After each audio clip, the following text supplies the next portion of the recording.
बहू जी माँ जी इधर आ मेरी गाल सुन। जी माँ जी पुत्र है कि तरीका खाना बनाने दा?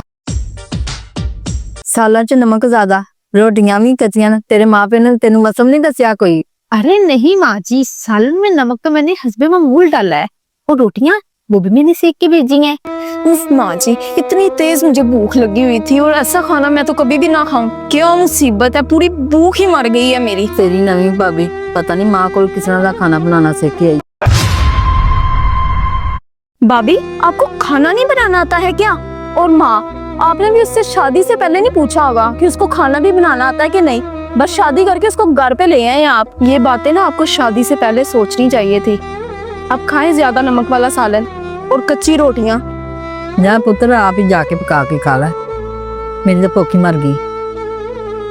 हाँ हाँ माँ जी, मैं अभी जाके इस खाने को ही ठीक कर लेती हूँ, कोई बात नहीं। माँ जी एक बात कहूँ, आप तो शादी के बाद कहती थी कि आपकी 2 बेटियां हो गई हैं। 2 बेटियां तो छोड़ो, आपका जो एक बेटा था ना वो भी आपसे दूर हो गया।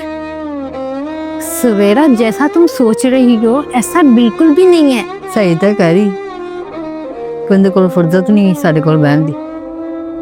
आंदिया कमरे च वड़ जांदा, सुबह उठदा ते दफ्तर चला जांदा। साडे कोल बहन दा उनदे कोल टाइम नहीं हैगा। पहले तो माँ कम से कम हमारे पास बैठ के खाना खा लेते थे, अब तो वो भी कमरे में जाके खाते हैं। अरे माँ जी और सवेरा ऐसा बिल्कुल भी नहीं है जैसा आप दोनों सोच रही हैं। उनके पास तो इतनी फुर्सत भी नहीं है कि हम दोनों आपस में बैठ के बात कर सकें।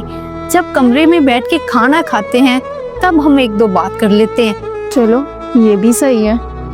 तुम्हें खाने के दौरान ही सही, माँ और बेटी के चुगलियां लगाने का तो टाइम मिल ही जाता होगा अकेले में, और उसी टाइम तो आप अच्छे से बरकाती होंगी माँ और बेटी के खिलाफ। ऐसी कोई बात नहीं है, लेकिन मैं आज ही उनको कह दूंगी कि हम सब मिलके खाना खाया करेंगे, ठीक है? नहीं नहीं नहीं नहीं, रहने दो, इतनी मेहरबानी ना करो हम पे, वरना भाई को लगेगा कि हम तुम्हारे पे अपनी बातें थोप रहे हैं। चले मैं अब गौर करूंगी आप लोगों की बातों का।